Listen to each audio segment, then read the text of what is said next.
어디 면접관으로 들어가서 웹 개발자 포트폴리오 받아보면 투두 앱, 영화 앱, 쇼핑몰 아니면 부트캠프에서 만들어온 팀 프로젝트 맨날 이것만 보이는데 자 요즘에 이렇게 비슷한 게 하도 많아가지고 포트폴리오 주제 같은 것도 남들과 다르게 눈에 띄게 독특하게 만드는 것도 되게 좋은 생각이에요. 그래서 나만의 독특한 포트폴리오 완성을 위해서 아이디어 몇 개만 드리자면 재밌는 프론트엔드 프로젝트 만들 때 가장 날로 먹을 수 있는 게 AI 서비스들 갖다 쓰는 거예요. 오픈 AI 사이트 들어가시면 GPT 모델의 API를 되게 쉽게 사용할 수 있습니다. 무료 사용량도 있고요. 자, 얘한테 코딩을 시키는 게 아니라 자, 요 AI의 답변을 기반으로 하는 웹 서비스를 되게 쉽게 만들 수 있다는 거예요. 자, 챗봇 이런 거 만드는 건 흔해가지고 재미가 없기 때문에 좀 특이한 걸 만들어 보자면 자, GPT는 감정 표현도 가능하기 때문에 자, 챗봇인데 싸가지 없는 챗봇도 만들 수 있고요. 그리고 GPT는 코딩도 잘하는 편이라 코딩 서비스, 변수명 장명해주는 서비스 아니면 코드를 다른 언어로 변환해주는 서비스 이런 것들도 만들 수 있고요. 그리고 상황에 맞는 글도 잘 써주기 때문에 여행 계획 짜주는 사이트, 음악 악보 써주는 사이트 이런 것들도 제작 가능하고요.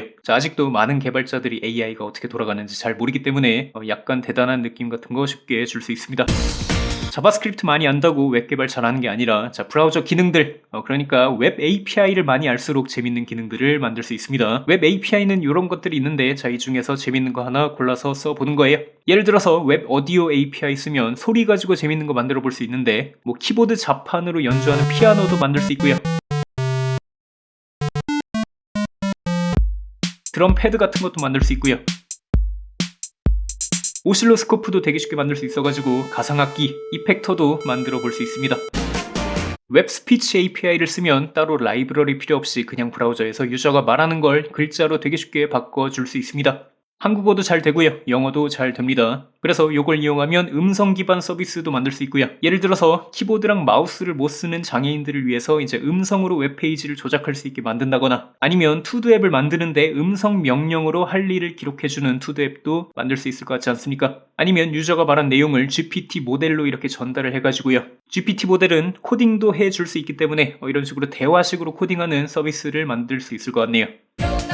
또는 포트폴리오 만드는 가장 쉬운 방법이 자 이미 있는 사이트를 똑같이 따라서 클론 코딩을 해보는 거예요. 근데 우리가 자주 보는 웹사이트의 UI를 그대로 따라하면 좀 식상하거나 지루할 수 있기 때문에 앱 서비스를 웹에서 이렇게 따라 만들어 보는 거예요. 뭐 틱톡이나 인스타 릴스 같은 이런 UI를 그대로 구현한 사이트도 있고요. 뭐 당근마켓, 주식앱 이런 것들도 만들기 쉬운 편인 것 같고요.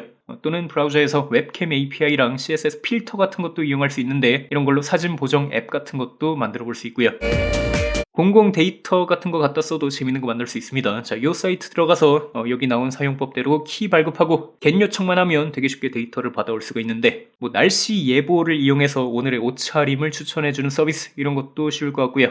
뭐 추천이라고 해서 거창한 게 아니라 그냥 간단한 이품은 써도 이렇게 추천 서비스라고 할 수 있습니다. 또는 아파트 실거래 가격 같은 것도 제공해 주는데 자 이거 가지고 오늘의 떡락 아파트 소개하는 사이트를 만들거나 아니면 백엔드 프로젝트 같은 거 만들 때도 유용한 것 같은데 백엔드 프로젝트 할 때 항상 데이터가 없어서 고민인데 여기서 그대로 데이터를 다운받아가지고 DB에 집어넣든가 해서 실제 서비스처럼 이렇게 만들어 볼 수도 있는 거고요.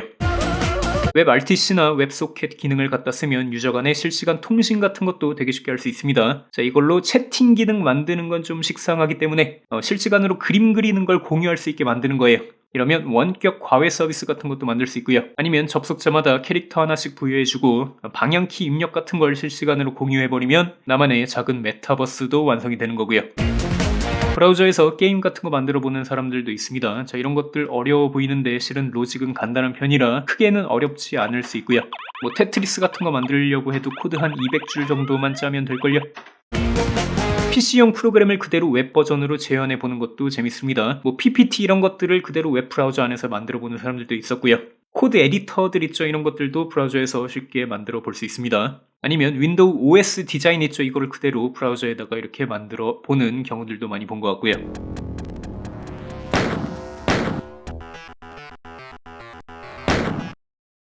이런 식으로 귀여운 버전도 있고요.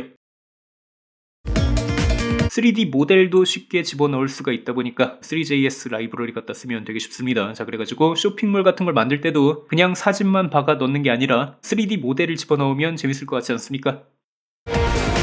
아니면 디자인적으로 어필을 하고 싶다 그러면 이런 여러가지 애니메이션 기능들도 많습니다. 마우스 커서를 따라가는 모양도 쉽게 만들 수 있고요. 글자도 그냥 넣는 게 아니라 글자 위에 이미지나 영상 같은 거 덮어 쓰기도 되고요. 배경을 여러 개 겹치고 스크롤 속도만 조절하면 뭐 이런 것들도 가능합니다. 물론 껍데기만 신경 쓰지 마시고요. 포트폴리오는 내가 뭘 할 줄 알고 뭘 잘하는지 증명하기 위해서 만드는 거기 때문에 내가 잘하는 그리고 증명하고 싶은 기술을 넣는 것도 되게 중요하고요.